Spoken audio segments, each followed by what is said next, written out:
My mother belonged to a Landsmannschaft, you know, people from her town, and they would meet periodically, and they would sell theater tickets, so they'd all get together on Second Avenue, theaters there, and probably once every couple months. There was an actress, I don't know if you know her, Jenny Goldstein.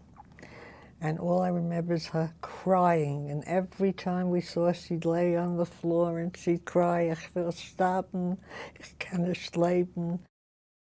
To the point where when my mother would say, "We're going," and I'd say, "What are we going to see?" And she'd mention Jenny Goldstein. I'd say, "Again, that lady doesn't want to live." She cries.